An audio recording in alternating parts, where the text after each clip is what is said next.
Aujourd'hui, je vais vous partager quelque chose que peu de gens connaissent, une vérité qui peut transformer votre vie.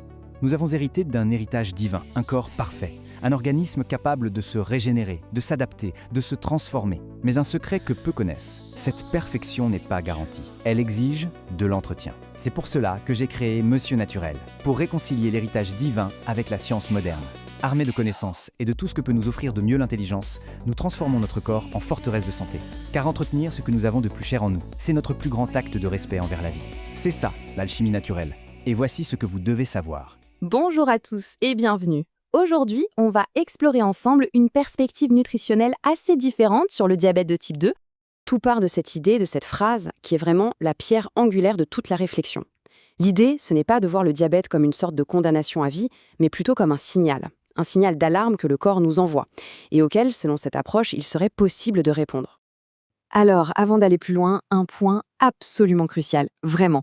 Il faut bien comprendre que ce qui suit est partagé à titre informatif. Ça ne remplace en aucun cas un diagnostic ou un conseil médical.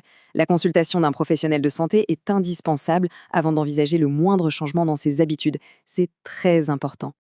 Allez, on commence. Dans cette première partie, on va essayer de regarder le diabète de type 2 sous un angle un peu différent pour bien saisir la philosophie qui se cache derrière cette approche. Ce tableau, il montre bien le changement de paradigme. D'un côté, on a la vision assez classique d'une maladie chronique qu'il faut gérer, souvent avec des médicaments, et de l'autre, cette source qui propose de réparer un déséquilibre en allant chercher les causes profondes. La nuance, elle est essentielle. On ne dit pas que le pancréas est défaillant, comme s'il était cassé, mais plutôt qu'il est épuisé. Et un organe épuisé, eh bien, on peut potentiellement l'aider à se reposer. Bon, maintenant qu'on a posé ce cadre, il faut qu'on plonge un peu dans la mécanique du corps. Le cœur du problème, tel qu'il est décrit ici, c'est ce qu'on appelle la résistance à l'insuline. Mais qu'est-ce que ça veut dire au juste ? Alors, en termes simples, la résistance à l'insuline, c'est quand les cellules de notre corps deviennent un peu dures d'oreille. Elles entendent de moins en moins bien le message de l'insuline. Et le résultat de ça, c'est que le glucose, qui est notre carburant, a du mal à rentrer dans les cellules pour leur donner de l'énergie. Du coup, il s'accumule dans le sang. Pour bien visualiser le truc, la source utilise une analogie très parlante, celle de la clé et de la serrure. Imaginez, l'insuline, c'est la clé. Nos cellules, ce sont les maisons avec des portes. En temps normal, la clé insuline ouvre la porte et hop, le glucose énergie entre. Simple. Sauf qu'avec la résistance à l'insuline, la serrure commence à être rouillée, grippée. Le pancréas, lui, voyant que ça ne s'ouvre pas, il panique un peu et se met à fabriquer des tonnes de clés en plus. Mais rien n'y fait, les portes restent bloquées. Et tout le glucose reste dehors, dans le sang. Ok, on a le problème des serrures grippées.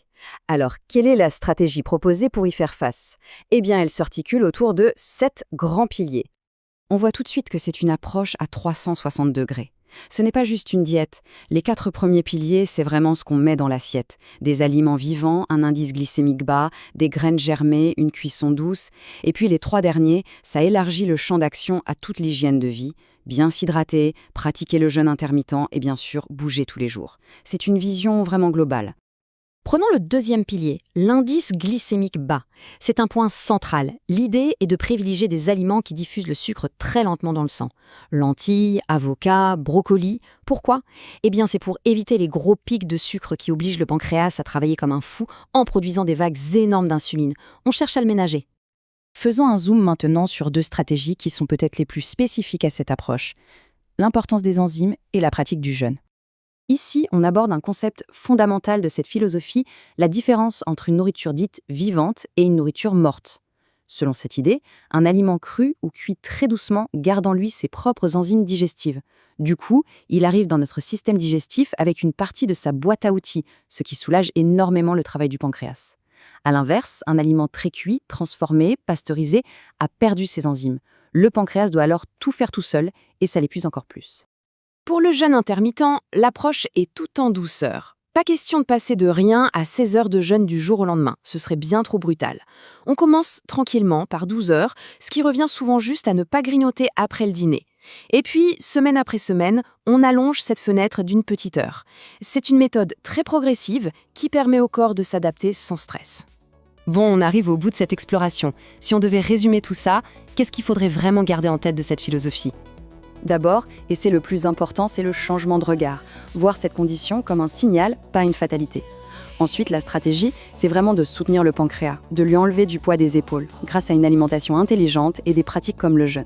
Et enfin, ne jamais oublier que tout ça s'inscrit dans un cadre plus large. Le sommeil, le mouvement, la gestion du stress, tout est lié. Et je le dis une dernière fois parce que c'est capital. Cette analyse est présentée dans un but purement informatif et éducatif. Pour toute personne, et encore plus pour celles qui ont des conditions médicales connues, il est absolument impératif de discuter avec son médecin ou un professionnel de santé compétent avant de faire le moindre changement. La sécurité avant tout. On se quitte avec cette question qui en fait résume toute l'essence de cette approche. Ce n'est pas une affirmation, mais plutôt une invitation à réfléchir. Et si la clé était d'aider le corps à mieux fonctionner par lui-même, plutôt que de se contenter de gérer les symptômes. Voilà qui donne à réfléchir. Merci de nous avoir suivis. Ici, c'est de la science de la nature et des protocoles qui marchent. Prenez soin de votre santé en vous abonnant, en mettant un like, en partageant la vidéo et en laissant des commentaires.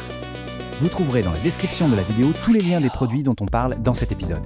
Il n'y a bien sûr aucune obligation d'achat. N'hésitez pas à cliquer sur les produits même si vous n'achetez pas. Cela permet de soutenir la chaîne. Merci infiniment. Si ça vous intéresse, vous pouvez télécharger également le dossier complet anti-âge avec les dernières trouvailles scientifiques sur comment ralentir le processus de vieillissement. À bientôt pour un prochain épisode.